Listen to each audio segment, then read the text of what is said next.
வேற என்ன தெரியுமா? வானம் அப்படின்ட்டாரு. என்ன நாங்க இங்க மாட்டிட்டோம், நீங்க அங்க மாட்டிட்டீங்க. அப்ப கொஞ்சத்தை அப்படி மேல கொண்டு போறார். ஏன்டவர் எப்படி பிரிக்கிறீங்க? இல்லப்பா, இது பிரிச்சது மேல இருக்கிற தண்ணியும் கீழே இருக்கிற தண்ணியும் சேரக்கூடாது என்பதற்காக அல்ல. இதை எப்படி சொல்லலாம் அப்படின்னா, வேற்றுமையில் ஒற்றுமை, டைவர்சிட்டி இன் யூனிட்டின்னு சொல்லுவாங்க. பர்பஸ் ஒன்றுதான். என்ன பர்பஸ் தெரியுமா? மறைந்திருக்கிற பொக்கிஷம் வெளியே வரணும். இப்போ ஃபுல்லா பூமி ஃபுல்லாவே எதால நிரம்பி இருக்கிறது? தண்ணீரால நிறைந்து இருக்கிறது. அப்போ வெட்டாந்தரை காணப்படணும்.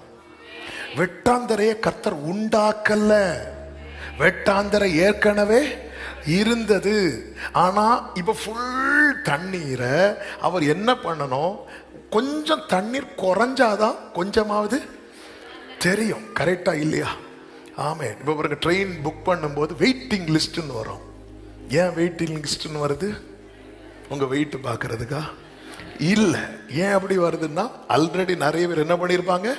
புக் பண்ணிருப்பாங்க. அப்ப அதுல யாராவது 2 பேர் கேன்சல் பண்ணிட்டாங்கன்னா வெயிட்டிங் லிஸ்ட் 50ல இருந்து 48 ஆகும். அடுத்து ஒரு 10 பேர் கேன்சல் பண்ணிட்டாங்கன்னா 38 ஆகும். அப்ப வெயிட்டிங் லிஸ்ட்ல இருக்கிறவங்களுடைய ஜெபம் என்னவா இருக்கும் தெரியுமா? ஆண்டவரே, இப்படி நிறைய பேர் நம்மளை கேன்சல் பண்ண வச்சிருக்கிறாங்க. ஆமென், ஹல்லேலூயா. அப்போ அந்த இடம், அந்த ஸ்பேஸ் வேணும். ஆண்டவர் எவ்வளவு ஞானமாய் படைத்தார் பாருங்க.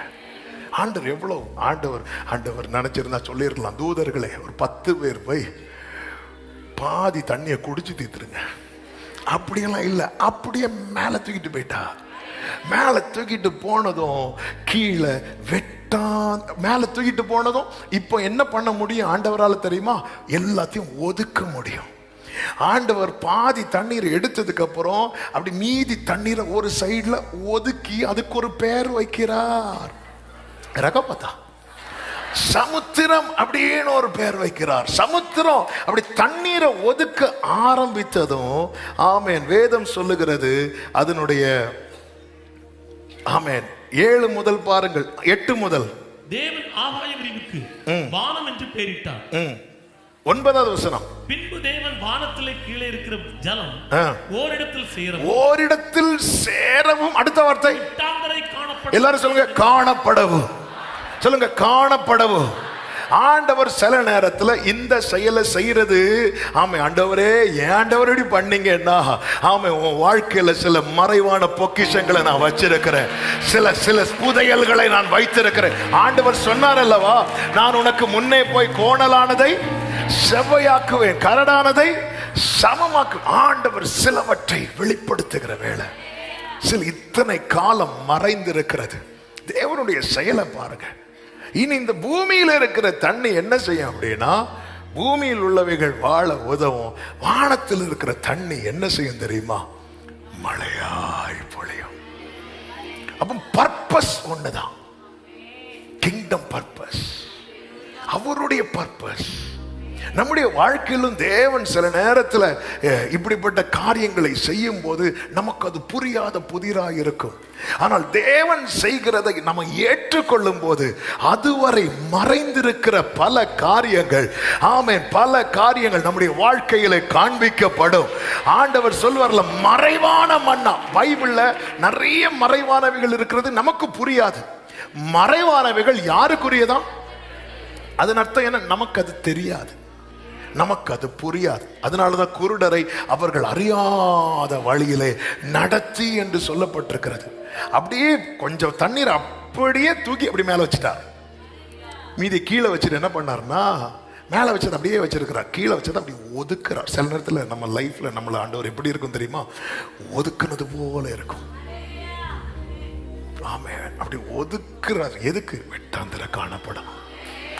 ஏன் வெட்டாந்திர காணப்படணும்? அதுல நான் நிறைய செய்ய வேண்டி இருக்கிறது. ஓ, thank you Holy Spirit. ஆமென். உன் வாழ்க்கையில ஆண்டவர் நிறைய செய்ய வேண்டி இருக்கிறது. ஆமென், சொல்லுங்க பார்க்கலாம். மூன்றாவதாக வெறுமையான பூமியை கர்த்தர் நிரம்ப செய்தார். 9 முதல் 13 வரை உள்ள வசனங்கள்ல அது சொல்லப்பட்டிருக்கிறது, வாசிக்க வேண்டாம். ஆண்டவர் அந்த வெட்டாந்தரை காணப்படுகிறது.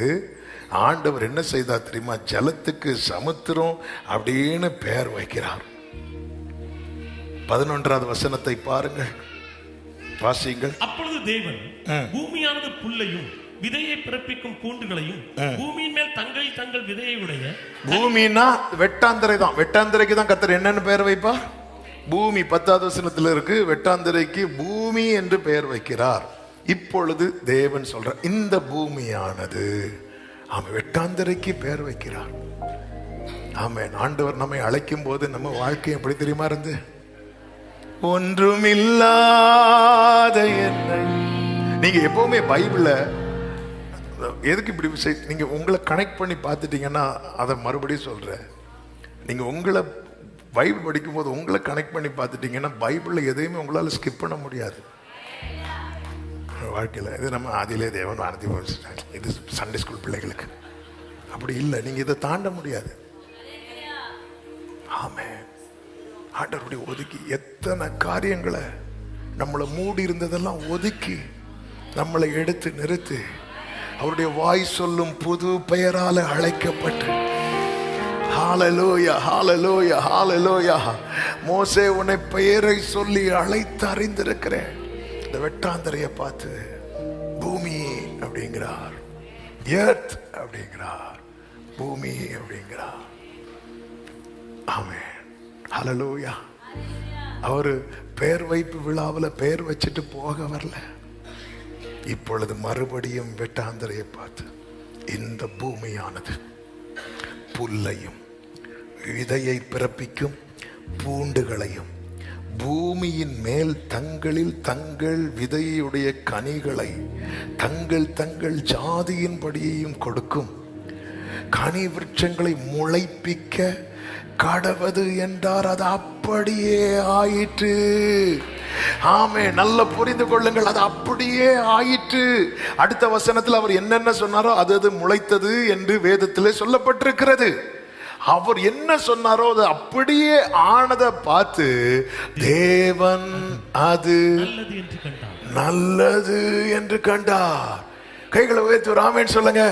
அப்போ ஆண்டவர் வந்து நம்முடைய வாழ்க்கையில் இருக்கிற இருளை செப்பரேட் பண்றதும், நம்முடைய வாழ்க்கையில சில ஸ்தானங்களை மாற்றுகிறதும், நம்முடைய வாழ்க்கையில சில காரியங்களை செய்கிறதும் எல்லாமே அவருக்கு பார்வைக்கு எது நல்லதுன்னு தோணுச்சோ அதை மட்டும்தான் செய்வார். அதனாலதான் தேவன் தாம் உண்டாக்கின எல்லாவற்றையும் பார்த்தார். அது எப்படி இருந்துச்சா? மிகவும் நன்றா இருந்துச்சு. இப்போ ஒரு கேள்வி கேட்கிறேன், ஏன் வாழ்க்கையில ஏன் அவர் சொன்னதெல்லாம் அப்படியே நடக்க மாட்டேங்குது? ஆமென். பயங்கரமான ஒரு கேள்வி தானே? கரெக்ட் தான் பாஸ்டர், சொல்லுங்க. இப்பதான் நீங்க எங்க லைனுக்கு இங்க அப்படியே நடக்க காரணம் என்ன தெரியுமா? அந்த பூமி வெட்டாந்தரையா இருந்துச்சு, அது வெறுமையா இருந்துச்சு. வெறுமையாக்கப்பட்டவன் வாழ்க்கையில மட்டும்தான் கர்த்தர் என்ன சொன்னாரோ அப்படியே நடக்கும். இல்லைன்னா ஈசாக்கு வரதுக்கு முன்னாடி ஒரு இஸ்மவேல் இடையில வந்து ஹாய் டாடின்னு சொல்லுவான். நான் சொல்றது புரியுதா? அதனாலதான் 99வது வயசுல வந்து அவனை வெறுமையாக்கினார். உங்க வாழ்க்கையில இந்த ஆகஸ்ட் பிரேயர்ல கர்த்தருடைய மகிமை தங்கும் ஆலயமா நீங்க இருக்கணும்னு நினைக்கிறீங்களா? உங்களை முற்றிலுமாக ஹல்லேலூயா. வெறுமையான பாத்திரம் நான் வெறுத்து தள்ளாமலே நீரம்பி வழியும் விளங்க செய்யுமே.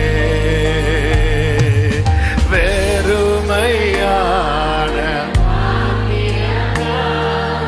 வெறுத்து தள்ளாமலே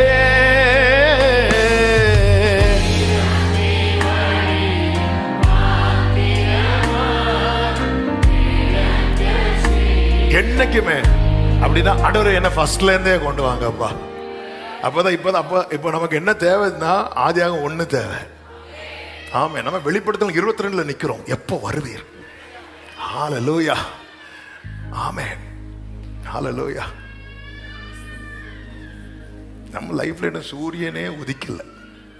ஆனா நம்ம இப்போ என்ன தெரியுமா, உன் சூரியன் இனி அஸ்தமிப்பது இல்லை, உதிக்கவே இல்லை. அதுக்கப்புறம் எங்க போய் முதல்ல உதிக்கட்டும். ஆமே, முதல்ல உதிக்கட்டும். புதிய ஏற்பாட்டில் பார்த்தீங்கன்னா சூரியனே கிடையாது. யார் தான் விளக்கு? நம்ம முதல்ல சூரியன்லாம் பார்த்துட்டு வருவோம். ஆமே, சிருஷ்டிப்பின் கிரியை எப்படி அதனால அந்த பைபிள்ல ஒவ்வொன்றும் எழுதப்பட்டிருக்கிறதை பாருங்கள்.